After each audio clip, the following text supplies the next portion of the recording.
एक बार महाराज ययाति, महाभारत की कथा है, स्वर्ग में विराजमान थे तो उनका सब जितने भी यहां से जाते हैं स्वर्ग जाएंगे तो उनको एक माला पहनाया जाता है। जिस दिन वो माला मुरझाने लगे तो समझ लेगा कि खोपड़ी के बल उसको गिरना पड़ेगा।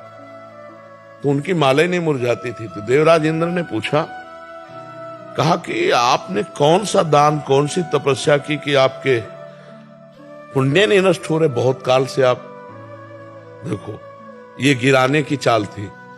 तो उनका आज तक कोई ऐसा तपस्वी नहीं हुआ जैसा मैंने दान दिया। अब वो शुरू हो गए, मैं बस माला कुमला गया। तो कहा, जाओ सर के बल नीचे गिरो, तुम्हारे सारे पुण्य खत्म हो गए। क्यों? क्योंकि तुमने ऐसा कह दिया। आज तक कोई ऐसा तपस्वी नहीं हुआ। सब तपस्वियों की मर्यादा को नष्ट कर दिया और तुमने कहा ऐसा दानी नहीं हो। तो बड़े बड़े दानियों के तुम्हारा सारा सुकृत मुंह से कहने के कारण नष्ट हो गया।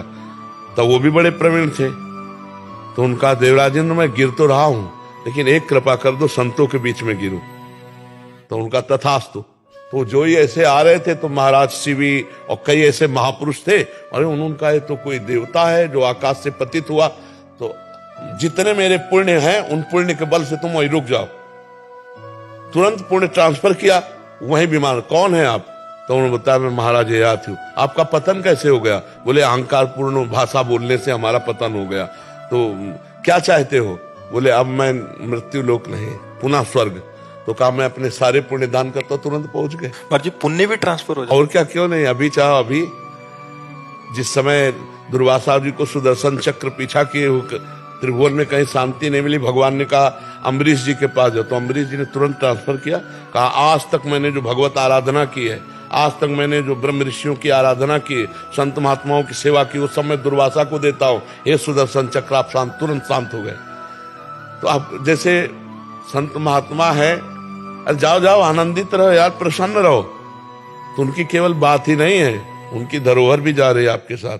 आप दर्शन कर रहे हो, संभाषण कर रहे हो, प्रश्न उत्तर कर रहे हो, आपके पाप नष्ट हो रहे हैं, उनके सुकृत आपके अंदर जा रहे हैं। ऐसा नहीं है कि, तभी कहा है कि सत्संग अत्यंत दुर्लभ है। तात स्वर्ग अपवर्ग सुख धरी तुलाए कंग, तूलन ताय सकल मिल जो सुख लो सत्संग। तो पुण्य महापुरुषों का भजन बल सारे जगत को प्राप्त होता है। और महापुरुष वही है जो ये चाहता, सर्वे भवन्तु सुखिना सर्वे सन्तु निरामया सर्वे भद्राणि पश्यन्तु माँ कश्चित् दुःखभाग् भवेत्। तो हमें लगता है अपने पुण्यों को छुपाना चाहिए, भजन को छुपाना चाहिए। और अपने में नीच भाव रहेगा तो श्री कृष्ण गले लगा लेंगे पक्का। और अपने में ऊंचा भाव रहेगा तो गिरना पड़ेगा, कहीं ना कहीं माया फिर ठोकर मारेगी। जी।